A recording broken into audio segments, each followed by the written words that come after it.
Sabia que a Loft virou a chave?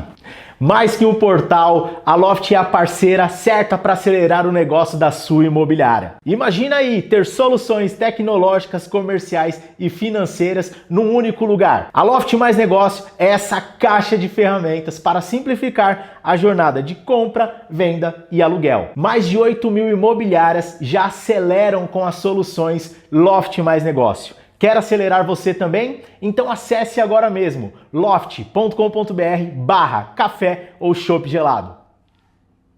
Fala galera, bem-vindo a mais um Água, Café ou Chopp Gelado. E agora deu tudo certo. Inclusive a pessoa fez eu abrir um vinho aqui, né? Saindo da régua, né, Anderson? Opa! Quantos episódios?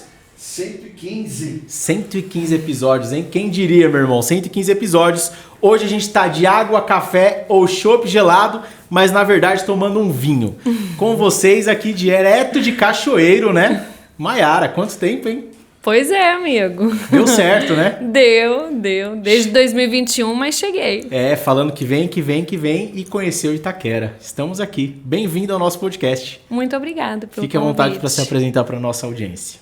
Eu me apresentar? É você. Quem sou eu para falar de você, né? Meu Deus. 11 anos de mercado. Comecei corretora, avaliadora. Assumi a gestão em novembro de 21. E passei por processo de sucessão, montei equipe, coordenei vendas em construtora. Foi um período que eu saí da minha empresa. E agora, começando parte do que eu aprendi nesses anos para poder compartilhar, porque eu também sou professora de TTI, né? Acho que desde 2022, salvo engano, ou 21, não me lembro. E agora comecei um MBA em gestão de pessoas e liderança para poder também direcionar a parte para dar um foco aqui, ó, na minha unha, ó, para minha marca. Que legal. Agora vamos lá, a pergunta que eu sempre faço, óbvio, seu pai, né? Já é do mercado imobiliário. Já. Mas qual foi a ideia de você vir para o mercado imobiliário? Obrigação? Uma visão de negócios? Por que você chegou no mercado imobiliário? É muito bom responder essa pergunta, porque a minha resposta é totalmente que não imagina, né? Eu sou formada em Direito e trabalhei no fórum, trabalhei em vara de execução criminal, trabalhei na promotoria de justiça e trabalhei no escritório de advocacia, que era o escritório do grupo Itapemirim, da aviação, que foi a maior empresa da América Latina, né? É da minha cidade. E a advocacia não era uma das coisas que eu não gostei muito. E aí, quando eu estava fazendo faculdade ainda, né? Eu vendia cosmético de revista e ganhei a melhor vendedora da cidade, ganhei o DVD na época. E aí deu esse tino para venda, esse tino para liderança, foi até um toque também da minha psicóloga e falou, olha, já que seu pai trabalha um dos ativos mais caros do mercado, por que você não vende, né, imóveis? E aí quando eu falei com ele, ele falou, não quero que você entre aqui não. Não quero você aqui não. Ele queria que eu fosse para Vitória, trabalhar em uma das empresas, só que eu falei, não, agora eu já botei na cabeça, agora eu vou entrar. E foi aí que eu acabei entrando na empresa. Só que meu pai já tem muitos anos de mercado, já estava numa fase da vida que não queria mais crescer a empresa, então já nem captava imóveis há um tempo, enfim. E isso acabou também tirando uma fatia de mercado dele. E eu voltei para poder justamente... tipo um avião quando arremeteu o voo, né? Não, vão decolar de novo. Agora deixa eu te fazer uma pergunta. Essa ideia de que parou de fazer captação, carteira de locação tá no jogo aí. Sempre esteve, né? Na verdade. Mas assim, tirar a captação acabou sendo uma consequência também assumida de que perderia uma fatia de mercado, né? E lá na minha cidade, por ter um nome muito conhecido, ele investia pouco em marketing. E eu entrei justamente dessa virada do digital, né? Do offline para o digital. Então as pessoas olhavam para mim tipo assim, legal que você está aqui com seu pai, muito bom, muito bacana, mas é tipo assim, né? Eu que não vou comprar com você, eu vou comprar com seu pai. Então eu não tinha uma cartela de clientes para poder trabalhar. Então me restava estudar. Você entrou para vender. Eu entrei para vender, exatamente. Como eu não tinha conhecimento, não tinha cliente, eu falei, cara, vou estudar.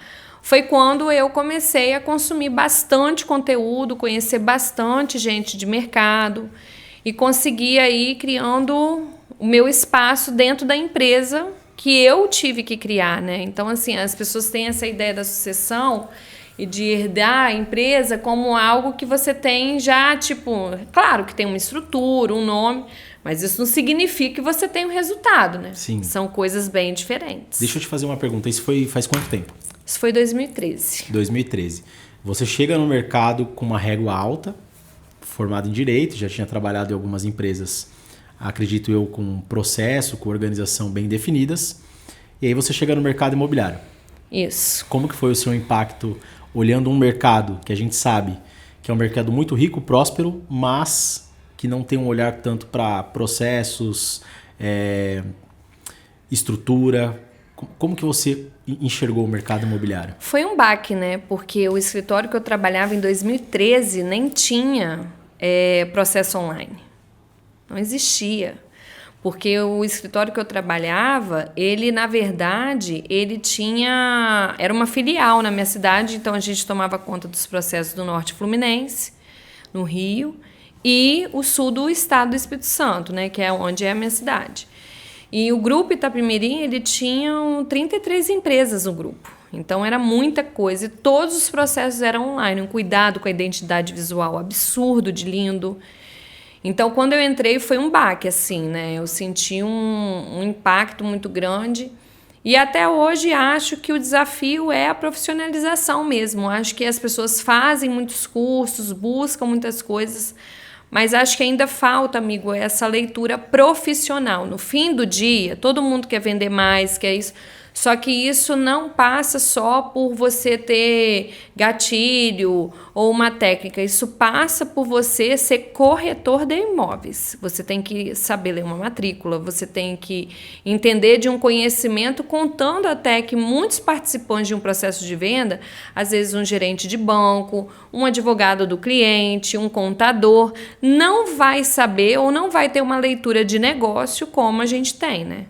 Então, foi nesse espaço que eu consegui ir crescendo e entrei com essa proposta de destravar vendas, destravar negócios que muitas das vezes são perdidos ou vão por água abaixo, pelo fato do corretor estar ali naquela coisa do tirar pedido, né? E depois do tirar pedido não saber o que faz, né? Então, por exemplo, um fato que pode acontecer, né? E se no meio do processo de compra e venda o seu cliente falecer? E aí? Para onde você vai? Então, eu fazia a avaliação judiciária gratuita, principalmente mulheres em situação de Maria da Penha.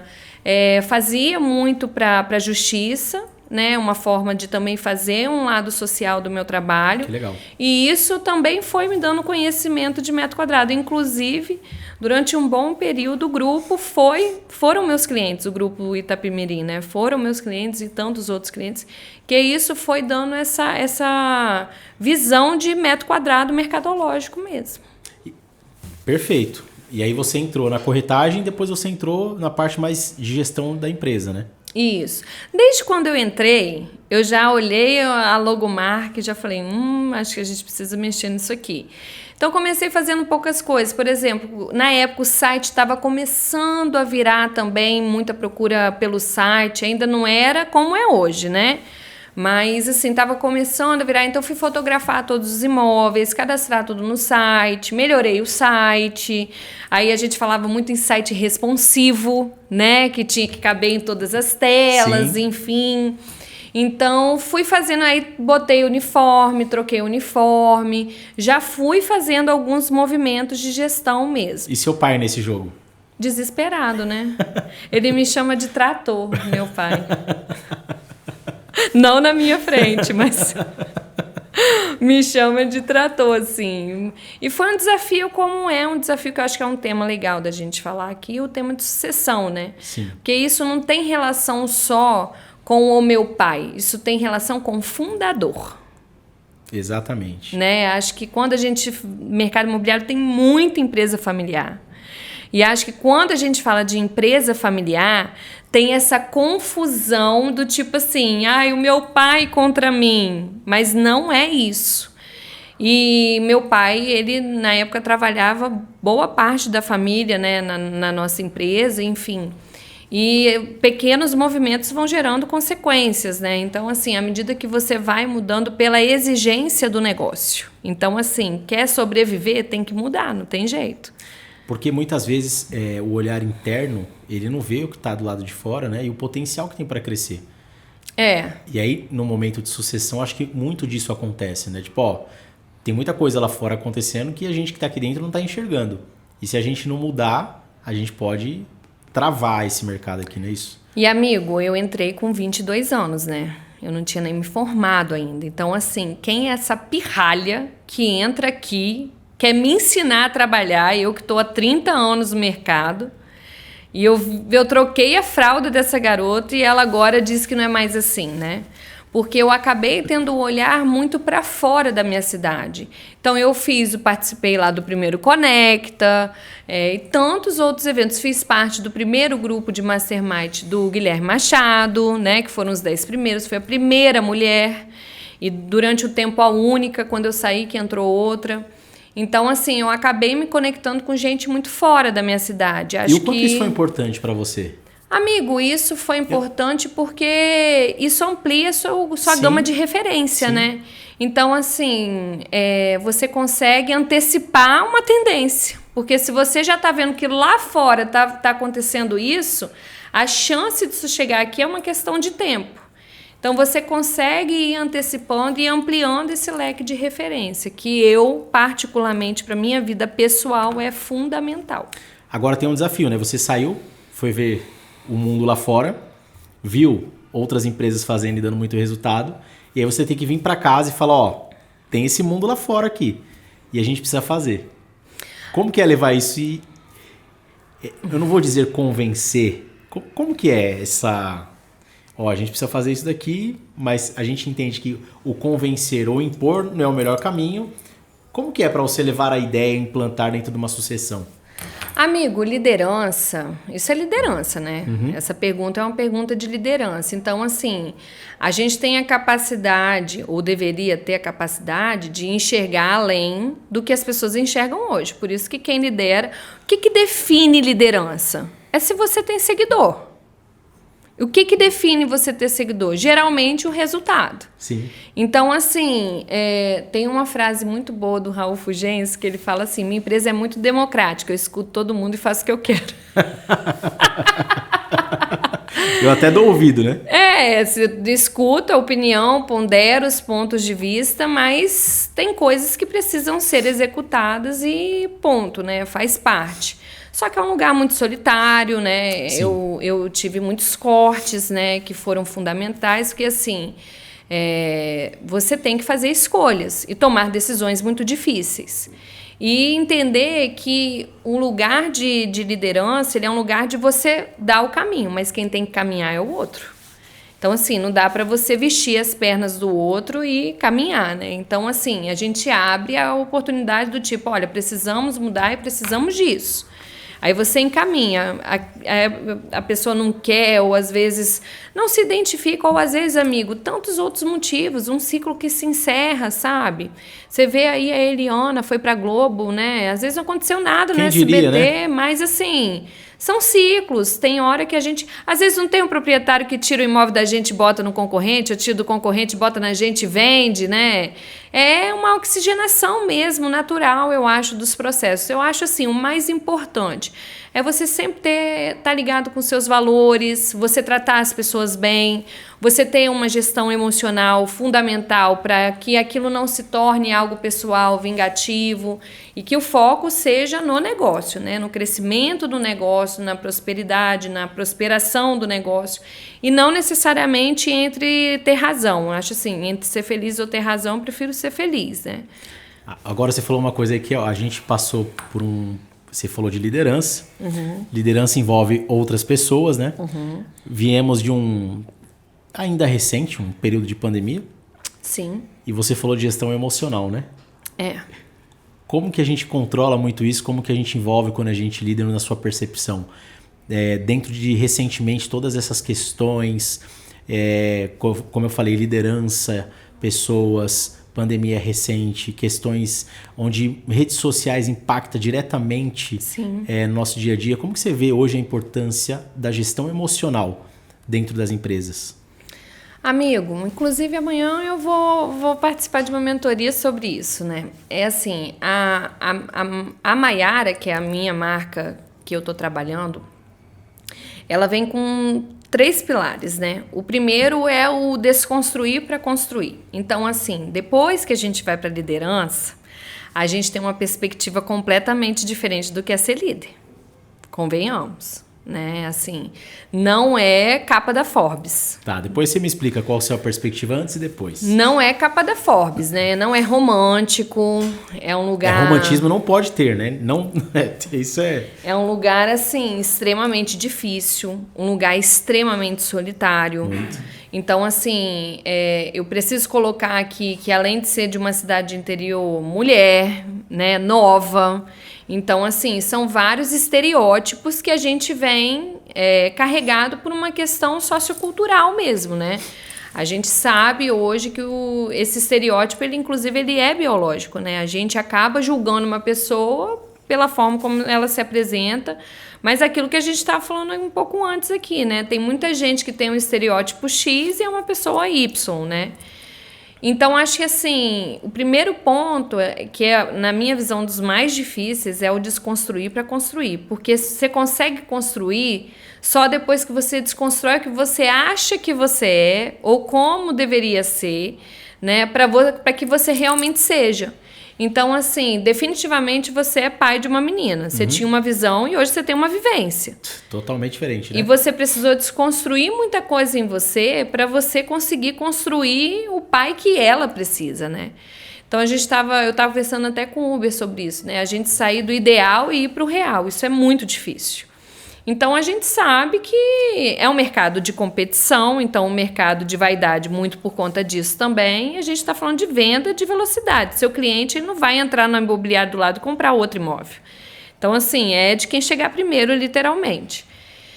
Então, tem vários fatores nesse aspecto da gestão emocional para você entender o seu lugar no mundo e não partir do princípio que a gente vê, inclusive, muito raso, que é algo que eu tento provocar, né, lá nos vídeos, né? Do tipo assim, essas frases prontas, essa coisa do tipo, não, é só você ter força de vontade. Tipo, não, amor, você vai precisar de outras coisas para conseguir prosperar aqui. E aí vai para o segundo pilar, que é esse autoconhecimento, né? Que é você formar o seu ponto de vista, o que você precisa saber de você, porque você só consegue liderar se você sabe liderar a si mesmo. Se você não lidera a si mesmo, você não vai conseguir liderar outra pessoa. Então, essa é uma frase clichê, mas é a máscara do avião, né? Primeiro em você, depois no outro. Eu ouvi, inclusive, isso hoje. Exatamente. Então, assim, e para você liderar e para você ter uma gestão emocional, quando a gente fala, por exemplo, de atividade física, essas coisas, né, que são pilares importantes, vai muito de você conseguir ter uma rotina que sustenta esse emocional. Então, assim, a atividade física, ela não é para você, nossa, sou corredor, nossa... Fitness. Tá pago. Não é isso. É para te ajudar a sustentar uma rotina que é muito difícil. Sim. Então, por exemplo, minha alimentação dia de semana é regradíssima, porque eu sei que eu estou num limite de estresse muito elevado, numa pressão muito elevada, numa função que me chama muito e que a minha imunidade, se eu me alimentar mal, ela não sustenta. E o terceiro pilar é essa corretagem humana, assim, porque depois que eu me vejo, eu consigo ver você. E aí eu consigo gerir não só as expectativas de equipe, mas também as expectativas do cliente. A gente está falando de vender imóveis. Mesmo que seja um imóvel baratérrimo, ainda é um valor agregado muito elevado. Tipo assim, tem muita gente que adquire o imóvel que não tem aquele valor na conta e talvez não vai ter, né? Talvez nem compre outra coisa desse valor, né? Exatamente. Então, assim, é realmente um valor muito alto. Então, assim, fora o envolvimento emocional, o envolvimento, né, as perspectivas que você traz da sua infância, da sua vida. Eu vejo muito, por exemplo, condomínio fechado. O que as pessoas querem em condomínio fechado? As pessoas querem dar para os filhos a infância que eles tiveram, correr na rua, né? Então, assim, tem muito dessa colocação e você só faz isso quando você consegue se individualizar, desconstruir para construir e questionar esses lugares, assim, né? O que é um corretor de sucesso hoje? Sucesso é totalmente subjetivo. Algo individual, né? O que é bonito, o que é feio? E isso depende de referência, grande, pequeno, caro, barato. Depende, 1 milhão para o Bill Gates, né? Pode ser nada. Para a gente é nossa mãe, é muita coisa. Então, acho que você, para sair um pouco de si para o outro, para que você tenha uma visão processual da profissão, mas uma profissão de carreira mesmo. Pelo menos, eu tentei investir nisso na minha carreira, e é isso que eu tento investir com a equipe, com os corretores que trabalham comigo ou que eu formei. Então, a gente tem que sair do ponto A para o ponto B, mas isso é estruturado, né? Então, eu tive uma corretora na Tófano, que ela foi mais ou menos 1 ano e 2 meses para ela fazer efetivamente a primeira venda dela. Entrou como pré-atendimento, corretagem, tudo mais. Teve um processo, claro. Porque tem um outro ponto, sabe, Felipe? Assim, o ponto educacional no Brasil é muito ruim. Então, a gente parte do princípio que todo mundo estudou na escola e tudo mais, mas isso não significa que aquela pessoa teve uma visão educacional de educação cívica mesmo, né? Até de convivência em sociedade, que a gente vê no trânsito. A dificuldade que a gente tem de convivência em sociedade. Então, eu não posso colocar todas as pessoas no mesmo ponto de partida, porque são processos completamente diferentes, são realidades completamente diferentes. E ela foi a minha corretora campeã no passado. Tem uma coisa aí que você falou que tem muito a ver com até o livro do Simon, não vou lembrar o sobrenome dele, que fala do jogo finito e infinito. Quando a gente vê muito no mercado imobiliário, a gente vê pessoas só pensando em vendas, né? E a gente não vê a galera pensando em carreira, igual você falou aí, né? Quando a gente fala somente em vendas, a gente está falando de um jogo finito, acaba ali, né? Quando a gente pensa na nossa carreira, a gente está pensando num jogo infinito e onde a gente se entrega muito além. A gente vai querer se qualificar sempre, a gente vai querer crescer sempre. Então, isso é infinito, é a nossa busca eterna. E quando é a busca eterna, a gente está sempre melhorando, né? Então, eu vejo na corretagem as pessoas só buscando a próxima venda. Elas não buscam qualificação, não buscam o próximo passo para a carreira. E outro ponto que eu vejo também dentro da corretagem é assim, ou eu sou um corretor de imóveis, ou eu vou abrir uma imobiliária. As pessoas não vê crescimento dentro das instituições, dentro das empresas. Qual que é o próximo cargo? Como que eu posso ajudar mais pessoas aqui? Então, eu acho que é um mercado que as pessoas poderiam olhar mais para um jogo infinito de construção de carreira. Você enxerga isso dentro do mercado imobiliário? Qual que é a sua percepção sobre isso? Eu enxergo e pratico isso, né? Assim, o meu ponto de partida, inclusive, é entender que eu hoje, depois de 11 anos, eu não performo mais como 20. Eu tenho um outro corpo, outra cabeça, uma limitação que vai surgindo, inclusive o corpo existe para dar sinais de finitude. Tem um livro que fala sobre isso, né? Para mostrar para a gente que nós somos finitos. Então, eu não tenho a intenção de trabalhar como eu trabalho hoje com 60 anos, 70 anos. E aí, como que a gente faz esse processo, né? Que é um processo. A gente faz isso através da carreira, né? Da gente conseguir estruturar. Então, assim, hoje, inclusive no meu processo de sucessão, no nosso processo na Tófano, a minha irmã mais nova, ela tem um plano de carreira de 3 anos e meio para ela ser preparada para assumir uma diretoria financeira. É uma trainee. Para assumir futuramente a gestão da Tófano. Legal, um processo de trainee dentro. Que eu quero que, assim, depois de um tempo, eu quero que o meu desafio seja a prosperação da empresa e não mais o resultado da empresa, que hoje é o meu objetivo. Mas o processo dela de sucessão, ela sai da empresa por 2 anos, ela está fazendo um MBA bancado pela empresa. Para ver o mercado de fora ou para estudar? Qual que é a ideia? Tem que provar o valor fora do mercado, né, amigo? Da própria empresa, né? O processo de sucessão, ele exige isso. Então, assim, eu tive com uns amigos da BMI, que eu falei com ele, eu falei, olha, não coloca. Você que está em sucessão, não coloca o seu filho direto na sua empresa. Não faça isso. Porque aquilo ali, o primeiro emprego forma muito a gente. Então, a gente acha que o nosso chefe é o pior do mundo, que o fim do mundo e o problema da minha vida está naquela empresa. E a gente, depois de uma maturidade, a gente sabe que tantas outras empresas têm tantos outros problemas, porque toda empresa tem problema. definitivamente. E aí resta o que você suporta ou não. Então, assim, não é indicado um herdeiro entrar numa empresa de cara, né? Não, sabe o que é legal? Porque já teve algumas pessoas que vieram falar sobre esse assunto aqui e ninguém falou sobre esse ponto. E eu acho muito bacana isso. Eu tive a oportunidade de trabalhar em grandes empresas, a maior na época na aviação, o maior banco brasileiro e a terceira maior de tecnologia da América Latina. Uhum. E assim, eu aprendi muitas coisas nessas instituições que eu trago hoje Claro. para minha instituição, para minha carreira. Eu trouxe para o Felipe SA, quando eu era corretor, eu trago hoje para a DF Casa Imóveis. E, por exemplo, tem corretores que só trabalharam aqui na DF e eu falo assim, vocês não conhecem lá fora. Então, às vezes vocês reclamam, mas vocês não conhecem lá fora. Tem corretor que saiu e voltou e falou assim, e não é que aqui é perfeito, é porque a gente entende a ideia da melhoria contínua, porque eu vivi lá fora. Amigo, é assim, é uma seleção natural, né? Então...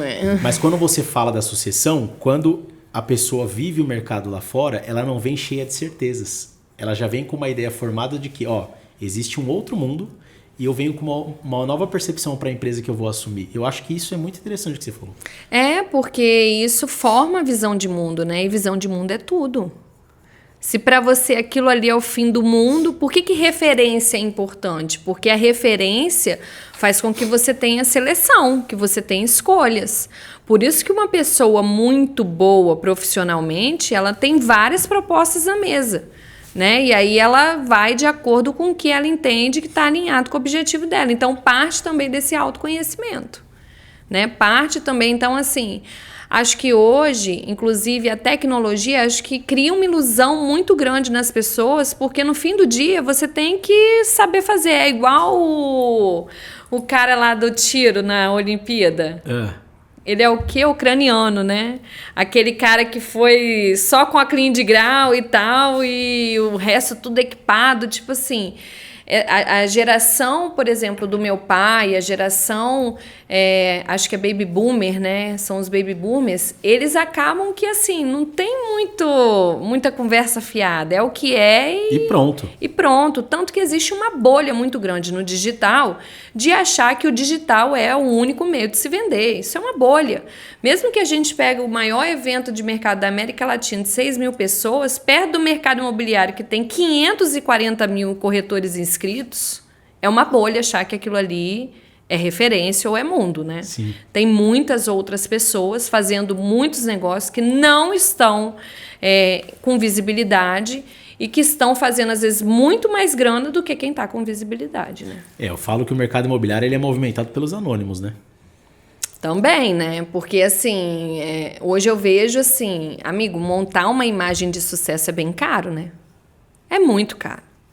E é um dinheiro que vai e não volta. Mas hoje né? a internet te permite, né? Exato, então assim... Hoje a sua narrativa na internet é uma narrativa que você pode montar uma narrativa. Claro. A gente vai entrar mais a fundo nisso, né? Porque a gente Vou gosta desse assunto. Vamos começar a polemizar, não. Vamos beber primeiro. A gente gosta desse assunto. Mas, hoje a gente sabe que redes sociais é uma porta de entrada onde a gente cria uma narrativa, né?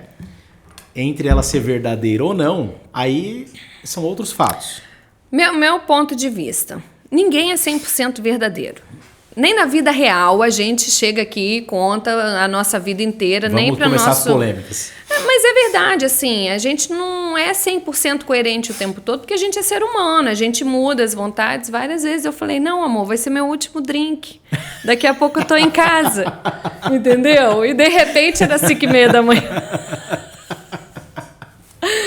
Então, assim, amigo, a gente também se cobra na rede social uma coisa que não existe na vida real. Na vida real, você não fica dando satisfação de tudo da sua vida o tempo todo para dizer que você é coerente. Porque ser coerente é igual você ser humilde, né? Não é você que fala, é o outro que diz. Assim como influência. Eu sou humilde pra caramba, né? Já não é humilde. Já não é humilde. Minha maior qualidade, eu sou humilde. Exatamente. É igual na entrevista, né? Fala de 3 qualidades. Eu sou humilde. Ou quem é influente, assim, né? Influência é uma característica. Influência não é uma decisão própria. Eu não posso dizer que eu sou influente. É você que diz, não, você me influenciou. Eu comprei aquilo, eu consumi aquilo, porque você me influenciou. Então, assim, eu comparo muito isso, a rede social, que não vai muito distante da TV há um tempo atrás. Neymar era o dedo de Deus, né? Sim. Tipo assim, qual que é a história contada? Bastou você jogar bem e ter a sorte de ser visto por um olheiro, pronto, você tá milionário. Fez a vida. Fez a vida. Mas você já viu alguma reportagem mostrando o treinamento do Neymar? Não. A dieta do Neymar? A rotina de sono do Neymar? Eu tô citando o Neymar, mas tantos exemplo. outros atletas, né? Então, assim, a abdicação, você já viu? Não. Você já viu que o Vini Júnior não pode colocar um fio de azeite na salada? Não. Então, assim, a história contada, inclusive, Empresas Feitas para Vencer, que é um livro que eu julguei muito pela capa, admito. Mas é um livro que fala sobre isso, né? Que ele faz uma pesquisa científica com empresas que realmente se destacaram. Muitas delas não são tão conhecidas, algumas são, como a Gillette, por exemplo, e o comparativo é o valor dela de mercado pelo longo do tempo. E o momento da ruptura, que, né, tem todo o processo até chegar nesse momento de ruptura, que ele elenca 5 pilares, e do processo até o momento de ruptura, praticamente não tem nenhuma, mas nenhuma noção midiática ou nenhuma visão midiática, por exemplo, publicação de jornal, Forbes, enfim. E depois da ruptura isso aumenta exponencialmente. Então isso não é uma característica da rede social.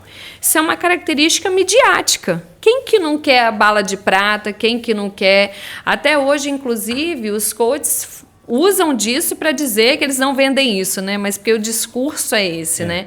Mas quem que não quer a pílula do emagrecimento? Quem que, né? Eles vendem o que as pessoas querem ouvir, né? E agora a moda é falar sobre isso porque você vai se adaptando, porque o gatilho já não cola mais, então você muda o gatilho, né? Então, assim, o ponto é o tanto de esforço que você quer imprimir para o tanto de resultado que você quer voltar. O 80-20. E aí tem Pareto, que é bem legal, mas ao mesmo tempo tem a perspectiva, tipo assim, em que ponto de vida, contexto, carreira aquela pessoa tá. Então, assim, até o Clóvis de Barros, tem uma entrevista dele no Jô muito boa, que o Jô pergunta para ele sobre algum filósofo que era de uma posição política e defendia essa bandeira, inclusive Oppenheimer fala sobre isso, né, dessa parte política, e ele falou, eu não posso julgar porque eu não vivi aquele contexto. A gente não viveu o contexto para saber o que influenciava aquela pessoa naquele momento. Então, esse dinamismo humano, ele é muito intenso. Só que, assim, eu acho que o que mudou com a rede social é que você tinha um filtro de responsabilidade das próprias mídias. Então, assim, não era tudo que ia para o ar, não era tudo que virava música. Então, são os dois lados da moeda. Hoje tem pessoas muito boas. Tem um documentário no Netflix chamado Axé. O axé foi um esforço popular contra a mídia. A mídia não queria música de axé nas rádios, na TV, nada disso. E aí o esforço popular em volta disso que obrigou a mídia a divulgar o axé. Porque virou popular. Então teve que rodar, mas foi fechado num primeiro momento pelas produtoras. Tanto que a produtora que lançou os principais nomes é uma produtora local, é tipo o cara tido como o pai do axé em Salvador, que o axé é de 85, anos 80, é recente. E você percebe que esse filtro tem esse lado ruim, né, que acaba tirando muita coisa boa de mercado, mas ao mesmo tempo tinha um filtro de responsabilidade do que se era falado. Então não era qualquer idiota que via pra internet e falava O que achava que podia falar. Caquinha, né? Que eu sou educada. Né? Então, falava coisas e contando histórias que a gente sabe que hoje são mentirosas, não são coerentes, né? Que eu acho que é... Assim, a minha principal busca é a coerência. É isso, assim, acho que o autoconhecimento, ele determina isso, o que você faz e o que você não faz. Isso eu não faço, né? Ainda que seja difícil decidir para não fazer. Mas em terras de redes sociais, como a gente buscar essa coerência do que a gente está... Por exemplo, a Mayara que entrou no mercado imobiliário e foi fazer uma busca de conhecimento. Uhum. Naquela época não tinha redes sociais. Tinha. Não era, tinha rede social, porque tinha Facebook, essas coisas, sim, né? Mas era outro... não tinha marketing digital. Isso. Né? Que não tinha. Então o filtro da Mayara era outro, né? hoje o corretor que chega no mercado imobiliário e fala assim, eu acho que eu preciso de conhecimento para alavancar minhas vendas. Ele tem um mar de pessoas aí, né? Trazendo conteúdos, assim, digamos, né? E aí a gente entra em alguns questionamentos. Como que a Mayara de lá atrás iria olhar para esse mercado e validar hoje assim, isto é coerente, isto não é coerente? Amigo, eu acho que são 2 pontos, assim. Um ponto que muito me alegra é que eu sempre investi muito em me conhecer, até porque eu sou um ser humaninho bem complexo, né? Então eu sou um desafio só pra mim. Meu marido fica zoando que ele vai fazer um site assim, explicando mayara.com. Então, assim, eu sou muito fluida, é o meu jeitinho de ser. Mas, quando eu vejo as minhas postagens antigas, tem muito de mim hoje lá, sabe? Acho que isso só foi ficando mais, com a maturidade, isso vai ficando mais claro. Mas o outro ponto é, ninguém nasce sabendo. Então, assim, tem uma frase que eu gosto muito que fala assim, e isso, inclusive, é um ponto super importante para crescimento de negócio. Não dá para você crescer organizado. Esquece, isso é um caô. Quem te vende que cresce organizado é mentira.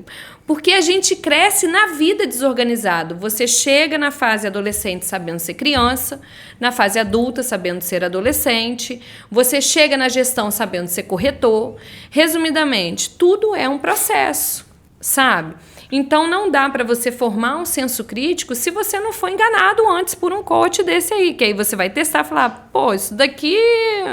E aí o coach no sentido pejorativo, porque é uma palavra importante, né? Uma técnica importante. Eu não estou falando aqui para a pessoa não fazer um curso. É que o brasileiro, a gente tem uma mania de, né? Porque, por exemplo, o coach nos Estados Unidos, ele é uma figura super importante. Sim. Até para quem virou presidente e tudo mais. Na verdade, é um termo, né? Sim, de treinador, né? Então, assim, acaba que isso acabou ficando... Tem palavras que foram tão mastigadas e mal utilizadas que elas ficaram o brasileiro, ele cria alguns utilizar, termos, né? Alguns termos... Então, assim, acho que existe um processo natural. O que muda nesse perspectiva que foi a minha experiência? O quanto de tempo e dinheiro eu perdi. Isso me incomoda muito. E isso, com certeza eu ainda vou cair numas E chega um momento que você não está mais ainda. afim de perder tempo e dinheiro, né? Não. Talvez não perder tempo seja mais importante, né? Muito mais, assim, você acaba tendo um senso crítico e tomada de decisões mais rápidas, porque você vai ficando com a casca mais dura, né? Então, assim, o que antes você demoraria para tomar uma decisão, analisando qual seria o impacto, hoje você já fala, meu irmão, mete o pé, valeu, foi bom, adeus, obrigado. Você aprende a ter essa resiliência, né? Eu vou trazer aqui meu ponto humilde, tá? Eu fui no treinamento até com o nosso amigo Valdomiro, do Carlos Bush, né? E putz, chegou lá o primeiro ou segundo dia, eu falei, caramba, eu vi bastante coisa disso já. Inclusive, assim, muita coisa tem no Prática Intensiva de Vendas que eu trago na percepção que ele trouxe, mas eu trago numa linguagem para o corretor, né? Até, assim, existem muitas coisas do mundo empresarial que a gente pode aplicar, mas como que eu levo isso para a linguagem do corretor aplicar no dia a dia, né? Então, eu trago isso dentro do meu treinamento. Mas eu falei assim, a gente pode tirar aprendizado de tudo, né? Então, eu tô aqui, mas eu queria extrair coisas da cabeça desse cara. Porque, assim, o que ele viveu são coisas incríveis, assim. E eu falei assim, eu acho que eu preciso começar a provocar ele através de algumas perguntas. Se eu for pegar só no conteúdo dos slides, talvez eu vou sair daqui um pouco... Sou. E aí eu falei, vou começar a fazer algumas perguntas. E aí o jogo mudou. Porque assim, o cara começou a trazer perspectiva de mercado da vida, do que ele viveu, do que ele achava. Então assim, aí foi muito bacana. Aí mudou a minha percepção de eu já vi do que, caramba, minha turma precisa vir aqui. Então assim, dentro do que você falou assim, da gente também entender do que a gente pode extrair das pessoas, né? Porque assim, muitas pessoas nem sabem o que elas realmente têm de melhor, ou do que elas precisam desenvolver, ou quais são os perfis que elas se encaixam. E eu sou irmã mais velha, eu tenho 2 irmãs, né? Uma é arquiteta e a outra trabalha na empresa comigo. E para as 2 eu paguei teste vocacional antes de fazer vestibular. Porque... O que deu no seu teste vocacional? Problema. Não foi corretora de imóveis, né? Eu acho que nem deve ter no teste vocacional corretor de Não imóveis. é? Então, assim, deu vendas e liderança na época, né? Então, resumidamente, eu nunca me vi, Felipe, exercendo uma profissão que eu formei para aquilo. Eu nunca me vi, tipo, fazer arquitetura e sair arquiteta, fazer odontologia e sair Eu nunca me vi nisso, assim, encaixada, engessada naquilo, né? Então, acho que a própria vida, ela também se encaminha de te levar para esse lugar, quando você está atento para isso também, né? Só que, assim, praticamente, boa parte da minha equipe que passou pela empresa ou que está na empresa, nenhum deles quiseram ser corretores. Eu vi eles em lugares aleatórios, muitos deles eu não conheci, inclusive, e falei, tem tino para corretor. E um desses hoje está despontadíssimo na venda lá na empresa, assim como todos os outros fazendo um trabalho ali. Fora do... Fora, não, nem me conhecia. Cara, eu vou lembrar... Eu conheci ele numa reunião e ele levantou a mão e falou, eu sou vendedor, eu amo ser vendedor. Aí, na época, uma das minhas funcionárias falou assim, dançou, vai virar corretor. Eu lembro que vou contar um caos aqui, né? É o caos que fala. Né? A gente em Maringá, né? A gente foi... O garçom. O garçom. A gente foi no jantar e aí lá a gente teve que experimentar todas as bebidas da casa, né? E aí teve um garçom muito educado, conhecia tudo. E eu lembro que você falou, Tori, você tem que levar esse cara pro seu... Se eu tivesse aqui, eu já tinha levado. O cara me vendeu um drink caríssimo falando que era rosas da França. O cara conhecia tudo, velho. Rapaz, me tirou dinheiro. Eu já fico impressionada. Eu já falei. Você não levou, você tá perdendo dinheiro. Tá, então assim, depois de um tempo você vai treinando esse olhar, né? Mas eu acho também, Felipe, que existe um compromisso social, considerando que a gente vive no Brasil, com essa educação que a gente tem, com essa formação que a gente tem. Empresas, sim, têm uma responsabilidade social frente a melhorar essas pessoas. Então, eu falo para muitos da minha equipe assim, né? Eu falo, olha, às vezes nem sempre essas pessoas vão ficar aqui. Faz parte da vida, você, enfim... Ciclos. Agora, qual é o meu papel? Essa pessoa sair melhor do que ela entrou. Esse é o meu papel, né? Porque, enfim, tem gente que muda, tem gente que o marido foi transferido, precisa ir embora, tem gente que são... Agora, se você saiu da minha empresa melhor do que você entrou, significa que eu fiz um bom trabalho, liderança. né? Tanto que eu tive uma agora do meu jurídico, que ela virou assessora de juiz, e a carta dela de demissão, de pedido de demissão, é um presente, assim, para mim, sabe? Não só para mim, mas para a empresa mesmo. E ali você entende que são naturais os processos, mas foi feito um trabalho realmente que empoderou aquela pessoa, que melhorou, que aquela pessoa, entre aspas, volta para a sociedade ou vai para o mercado de trabalho melhor, com uma formação melhor. Então, o meu objetivo não é só ensinar as pessoas a venderem mais. O meu objetivo é fazer um desenvolvimento cultural mesmo, socioeconômico. Essa pessoa saiu do bairro tal, essa pessoa comprou o imóvel dela, essa pessoa comprou a moto dela. Porque essa pessoa, se ela está fazendo isso, ela também está pagando imposto, ela está melhorando o comércio da cidade. É essa a minha perspectiva. Então, quando alguém me pergunta, qual é seu VGV? Eu já... Não. Não é sobre isso, né? Não. Eu vou te falar que assim, ó, quando eu comecei a trabalhar, a gente está no extremo leste, né? Então, as grandes empresas, o centro empresarial, digamos assim, é distante daqui, né? Então, os melhores empregos eram sempre para o centro. E para quem está ouvindo a gente, né, de São Paulo, de Itaquera para o centro dá, tipo, sei lá, 37 km, né? E se falando em São Paulo... É 1h30, sim, né? Num dia bom de transporte público, metrô, 1h, 1h20. Então é distante, né? E aí quando a gente montou a ADF, eu falava assim, cara, eu passava por isso, quando eu ia procurar um emprego, eu tinha que ir pro centro. E eu não vejo sentido, assim, do porquê que a pessoa sai do fundão da ZL para buscar um emprego eu queria ser uma empresa que gerasse essa oportunidade aqui para essa galera. E é sobre isso, eu acho, sabe? Porque você consegue... A gente vê isso em grandes empresas, né? Tipo, a abertura de um shopping. Vamos trazer para o nosso mercado mesmo. Um shopping que abre na região X. Quantos empregos? Qual o cenário econômico? O desenvolvimento imobiliário daquela região? Como tudo muda. Então, assim, existe uma diferença entre você ser executivo e você ser empresário. Eu não quero ser executivo. Eu não quero resultado a todo custo. Eu quero ser empresário. Eu quero trabalhar... Esse livro, inclusive, que fala sobre essa diferença, é um livro certamente, não é best-seller, é um livro chamado Espírito de Empresário, do Boris Tabakoff, que é o cara que foi foi o único, eu não sei se até hoje, mas foi o primeiro, né, a presidir a Suzano, que é familiar. E a trazer o Banco Safra para o Brasil, trazer o Banco Safra para o Brasil, foi secretário da Fazenda do estado da Bahia, e ele fala muito dessa diferença, assim, entre o executivo e o empresário, que o empresário, ele tem essa via socioeconômica, desenvolvimento cultural, que a gente vê aí em tantos congressos, a importância de você apoiar o comércio local, saber o comércio local, trabalhar o comércio local, e dar um super resultado, né? Então, assim... o executivo, ele já tem uma outra propositura que aqui não estou dizendo que é errada, só não é a minha propositura. E eu acho que aí, Felipe, entra um outro ponto que me incomoda muito no mercado imobiliário, essa mania de vender mentoria para você ser aquela pessoa. Eu não quero ser aquela pessoa.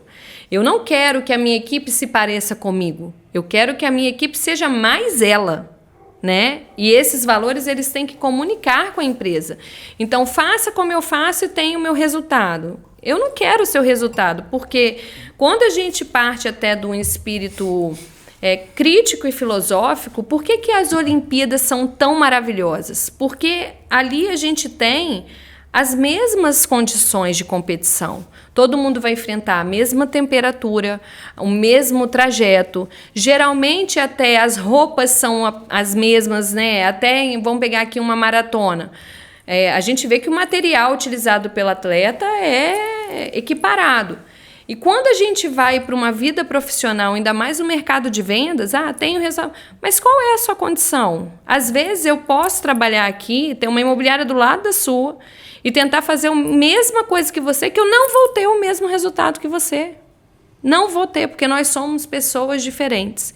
Então, dentro da proposta da Maiara, a ideia não é falar, venda mais, faça mais, chega mais. Não, vamos começar tipo assim, o que é sucesso para você? Certamente para você, tempo com a sua filha faz parte de uma vida de sucesso, né?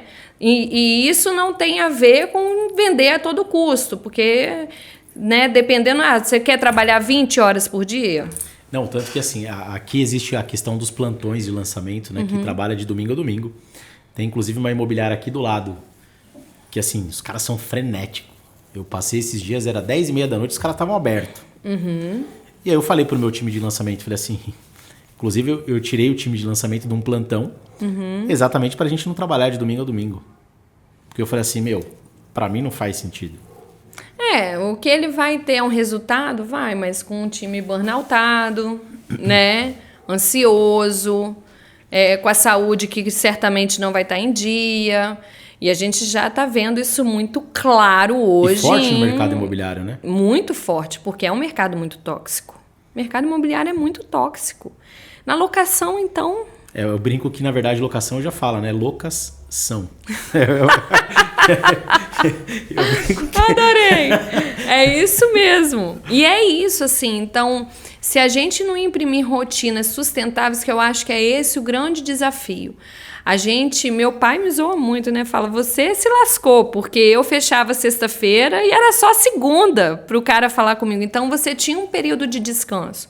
Hoje eu tô aqui com um olho ali no celular, porque toda hora surge um negócio. É um estado de alerta que não é saudável, né?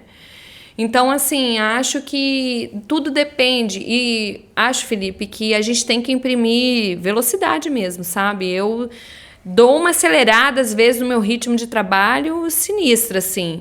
Mas eu tenho um prazo para acabar. É isso que muda, né? Do tipo assim... Não precisa ouvir isso, né? É isso que muda. Não, e eu digo às vezes até quando você assume um lançamento. Pô, você tem lá um prazo para fazer aquilo. Então, às vezes, você vai até conversar em casa, falar, olha, agora realmente, né? É claro, ó, realmente nesse período aqui eu preciso me dedicar a isso porque eu preciso alcançar esse resultado. Mas você consegue estruturar, conseguir montar uma propositura de que você sabe que você vai se esforçar um pouco mais, mas você vai ter o resultado que você quer e vai super valer a pena. Então, assim, e isso não é só para vendas, isso é para tudo na vida. A gente, quando quer emagrecer, não tem que ir na academia todo dia. Parar de beber vinho. Parar de beber vinho, né? Não comer porcaria. Enfim, faz parte do processo, mas aquilo não precisa ser totalmente definitivo, porque chega uma hora, quando você perde a saúde, você entende que não tem preço. Você fala, não tem como. Que você pega lá as taxas toda zoada, né? Você toma um baquezinho, né? Sim. Mayara, deixa eu te fazer uma pergunta. Essas novidades aí de inteligência artificial, como que isso cai para você, mercado imobiliário? Depende, amigo. Não, depende não. Depende, não, eu acho assim, verdade. Eu acho assim que, em termos, eu acho que a gente tem que ter muito cuidado com o custo de empresa, porque você comprar muita solução, né, acaba comendo uma fatia de custo muito grande, principalmente na locação.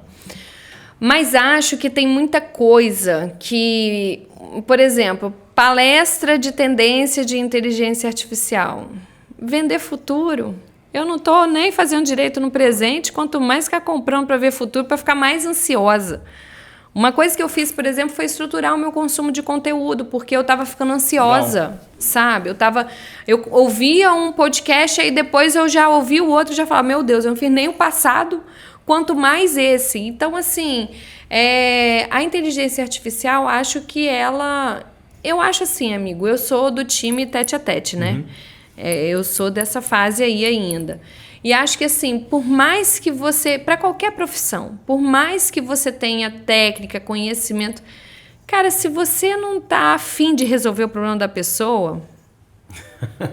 Pode ser rápido, demorado, não muda, né? Você não tem um mínimo de boa vontade para olhar para aquela pessoa e falar assim, tá aí, vou ajudar essa pessoa. Vou te dar um exemplo, assim, de umas destravadas que eu dei.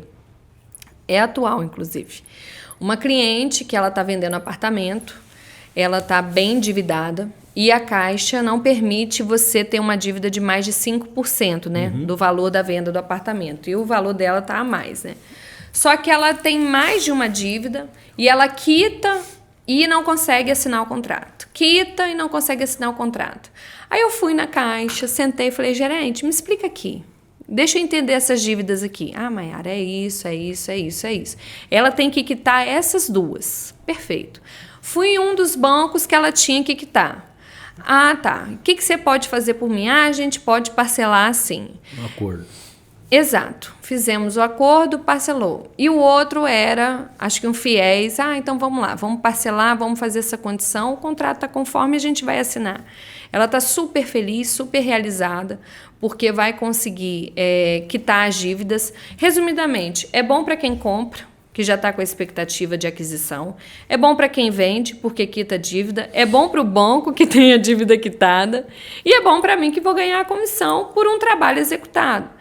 No fim do dia, tem alguma estratégia, uma técnica, a bala de prata por trás disso? Não, tem 2, 3 horas da minha tarde ali que eu fui num banco, fui no outro, resolvi e a gente conseguiu virar a chave. Então, assim, acho que a propositura da inteligência artificial vem, mas como diz um vídeo que eu postei esses dias, né? A inteligência artificial, o cara perguntou assim, acho que foi o Marcelo Tais, você acha que a inteligência artificial vai te substituir? Falou, não. A inteligência artificial, ela é lógica, eu nem sempre. Mas deixa eu te falar uma coisa, eu passei por um processo no qual eu fui o cliente. Né? Meu Deus. Eu precisei vender minha casa. E aí, primeira coisa, eu preciso colocar uma placa na minha casa, porque eu falo pro meu corretor colocar placa. Se eu não colocar... E aí tem aquela coisa, qual é o sentimento do proprietário? E aí eu passei por esse sentimento. É assim mesmo. E aí eu tive que falar com a minha esposa, vamos lá, a placa, não sei o que, colocamos, né? E aí eu comecei a ver que acelerou visitas. Né? Enfim, consegui negociar minha casa, precisei comprar um outro imóvel, beleza. E aí começou a aparecer algumas coisas que parecem detalhes imperceptíveis. No dia que eu fui mudar, e assim, não foi por obrigação, eu falei pra galera, mas acendeu algumas coisas que eu falei até pro Denis, isso daqui pode virar um negócio dentro da imobiliária. É assim mesmo. O corretor que vendeu a minha casa, ele não apareceu no dia da minha mudança. O corretor que me vendeu o apartamento, ele foi ajudar na mudança. Aí eu parei naquele momento, inclusive fiz até uma pesquisa no grupo. Quem será que eu indicaria na próxima negociação? Ou para algum amigo meu? O cara que vendeu a minha casa ou o cara que me vendeu um outro imóvel e me ajudou na mudança? É a boa vontade de novo, né, amigo? Porque E assim, e são detalhes, ninguém tinha obrigação de nada. Exato. Mas aquilo me levantou um ponto. Quem que eu indicaria como cliente? E assim, olhando de fora, eu estava olhando de fora o meu negócio. E aí quando eu fui fazer a mudança, eu comecei a perceber no final do dia da mudança com quantas pessoas eu tive contato para que eu pudesse fazer a minha mudança. Zelador, portaria, cara do carreto. E eu falei, olha quantos pontos de contato eu tive. Sim. E podem virar indicações, comissionamento. E eu falei, cara, olha quantos pontos eu posso conectar no meu negócio. Eu acho que é esse o grande lance, Felipe. O nosso mercado ele está num limbo ali entre prestação de serviço e produto. Um é tão necessário quanto o outro. E não tem nada pior do que o cara, às vezes, você pode conversar com um contador extremamente técnico, sabe tudo. Se o cara é uma porteira, você fala, mano, não vale a pena. Viu que mano aqui que eu tô em São Paulo, né? Tô no ZL, já chegou. No ZL, né? Eu tenho que... Então, assim, acho que o grande lance e aí vem o mercado também deturpar entendimentos que chega a ser engraçado, do tipo, empatia, me colocar no lugar do outro. Não tem como você se colocar no lugar do outro. Isso não é empatia. Empatia é o que o Clóvis falou. Não eu não vivo o contexto da outra pessoa. Exato, porque o lugar do outro, ele já fala, ele é do outro. O que é empatia? Empatia é você estar 100% atento à presença e à existência daquela pessoa. Isso é empatia. É eu estar aqui para você. Tanto que tem uma frase que eu amo muito que fala assim, talvez isso seja o amor. No meio de 7 bilhões de pessoas, eu reconhecer plenamente a existência de uma pessoa. Né? Então, acho que essas confusões com essas frases prontas de mercado que a gente vê nos cursos, que assim são importantes, né, para a gente poder começar, mas não são fundamentais e necessárias para perdurar. Por isso que tem tanta entrada e tanta saída. Eu, como sou uma mulher muito sortuda, entrei no mercado em crise, né? Então, de um tempo que mais saía corretores, mais descredenciavam no Cresce do que entravam. E vi, assim, pessoas muito boas saírem do mercado. Só que realmente a gestão, ela tem que ter uma relação de confiança, né? A Tófano, por exemplo, o maior objetivo, o maior propósito da Tófano não é vender mais, não é isso, é honrar a confiança das pessoas. É esse o objetivo da empresa. Honrar a confiança das pessoas. Porque às vezes a gente sabe o que marido e mulher não sabem. Às vezes eu sei quanto esse cara ganha e a esposa dele não sabe. É o que eu brinco. Às vezes no primeiro contato o corretor fala assim, quanto você ganha? E o cara não conta pra mulher, velho. Quanto que ele ganha, ele vai contar pro corretor na primeira ligação no WhatsApp. Pô, eu sei, às vezes, de crise de casamento, eu sei de... Existe um lugar personalíssimo, que no direito a gente, inclusive, entende como personalíssimo, né? Então, por exemplo, saber quanto uma pessoa tem numa conta, quando se trabalha no banco, é um direito personalíssimo. Então, é um direito extremamente confidencial, né? E aí acho que vem assim essa proposta que foi não vou falar que eu desenvolvi, mas que talvez eu gosto de trabalhar, Felipe, eu odeio metodologia, essas coisas, porque eu acho que você tem que ter casuística para ter uma metodologia. Então, assim, não é uma coisa que você, eu criei uma metodologia, tipo, não, você não criou, você criou uma forma de trabalhar, Sim. um processo. Mas se você não tem casuística suficiente para dizer, testar e validar que aquilo é uma metodologia, você não tem uma metodologia. Por isso que eu gosto de trabalhar muito com o termo de ferramenta. Às vezes a mesma ferramenta que eu vou aplicar pode ser a mesma que Sim. você vai aplicar, mas em termos artesanais, elas geram resultados diferentes. E não resultados diferentes do que necessariamente é. Às vezes você pode, por exemplo, numa cerâmica, você vai criar um vaso, eu vou criar um outro vaso, e o seu vaso vai ter beleza e sentido para você e o meu vai ter para mim. O ponto é, a gente sabe o que é um formato de um vaso. Exatamente. Né? Então, assim, você não pode fazer um abajur e falar que é um vaso. Então, acho que a perspectiva de trabalho, quando a gente tem essas ferramentas, é um entendimento mais claro do que eu quero produzir, do que eu quero construir. Porque um ser humano que tem esse autoconhecimento e essa responsabilidade, ele socialmente ele melhora essa ambientação que a gente quer para o nosso país, inclusive, né? Não só para a nossa rua, para a nossa cidade, mas também para o nosso país. É isso aí. Partindo para o final, qual recado você pode deixar? Para o final, qual recado eu posso deixar? Mete o louco. Mas assim, acho que a gente tem que ter muita coragem para a gente entrar nessa profissão. É uma profissão de risco. São muitas emoções, mas você tem que terminar o dia falando assim, cara, eu voltaria lá e faria tudo de novo, porque valeu muito a pena, né? E acho que o mais importante hoje é realmente as pessoas entender que a rede social ela é uma ferramenta de tempo. Então, como você investe o seu tempo hoje na rede social? O que você consome? Isso dita muito da nossa realidade. Sim. Né? Isso dita muito até das vezes da nossa alimentação. Felipe, tem um antropólogo que eu sigo que ele saiu uma pesquisa que tem pessoas, isso é real, tem pessoas hoje que deixam estar caindo o número de compra de supermercado para apostar em joguinho da internet. E aí a hipocrisia, né? Existe toda uma revolta de taxação tributária, mas a propaganda do joguinho tá lá, né?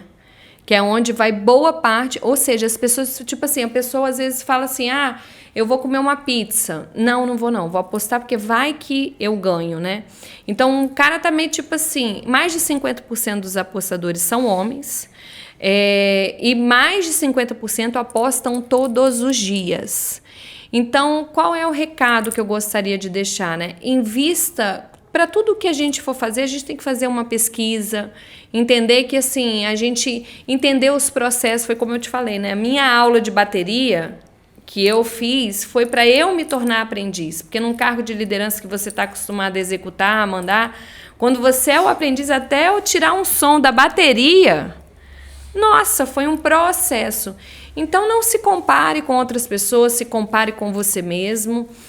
Descubra, né, quem você é, o que você quer. Isso vai... Eu falo que depois de um certo tempo na profissão, você não tem menos problemas, você tem novos problemas e problemas mais difíceis que vão te exigir mais.